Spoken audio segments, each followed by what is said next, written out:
Because they say your duty as a wife and your duty as a mother or as a parent. Those are different. And you're supposed to perform them. Your duty as a father, as a husband, and as a parent. Yeah. The child needs you as a parent, and as a father or as a mother.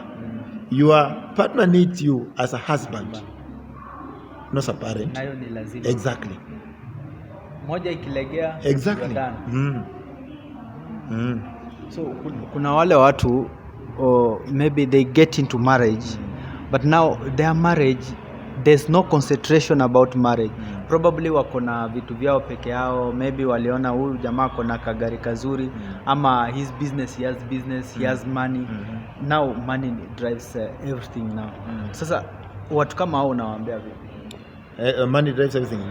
That means I can say that the person who was married to that man, there was no love there. He loved the money he had. She loved the money he had. Not the money. But there was no love. When that money disappeared, disappear. Exactly. Because she was after money. But when there is love, love grows. Love is nurtured. Yes. By both of you. Yeah. The more I stay with you, the more I learn about you. The more I know you, what you love, what you don't like, your like and dislike. The more I stay with you, I know your don'ts and do's. Yeah. So watu kama hao then kumaanisha that's not a marriage. They might be forced to stay together because of many reasons known to them. But marriage is between two people, a man and a woman. Yeah. Okay. Yeah. Now maybe kuna kitu ingine ya jamaa about I can say my fifth point. I can say this. 7. And number 7. Before I go to 7, I can say you are the teacher of your family. You are the teacher of your family. Teach your family about the Word of God. Yes, not that someone that you usually get in the church you have to give your family. No, teach them about the Word of God. Slowly. Teach them how to pray. Lead them in spiritual aspects. Can you finance them to go to the retreats, especially if you have children who are grown-ups like the youths? Can you finance them to go to recollections, seminars, so that they can nurture them also spiritually?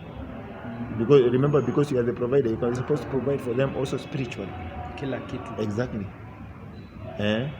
The way I'm concerned with my son or daughter's performance in school, I should also be concerned with his or her spiritual life.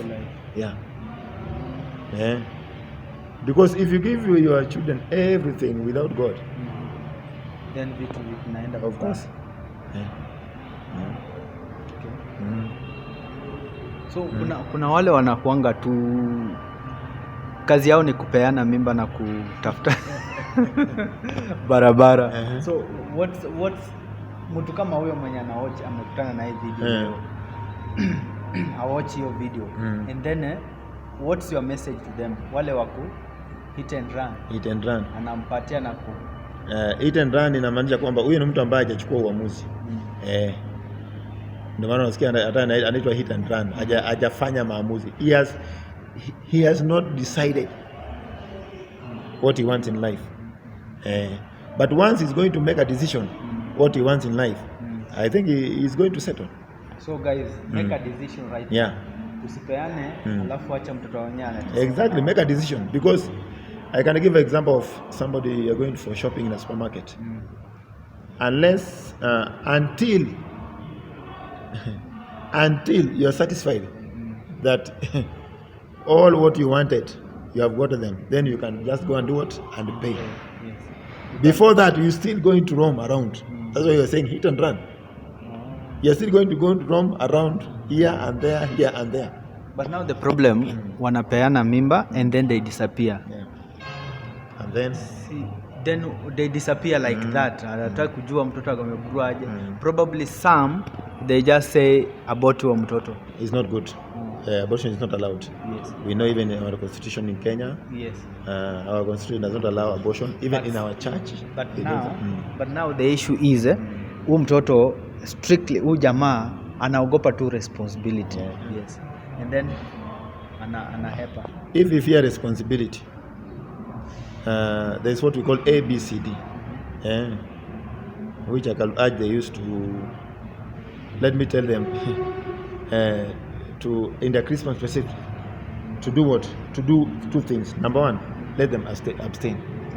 And to the married people, be faithful. Yes, that's the thing.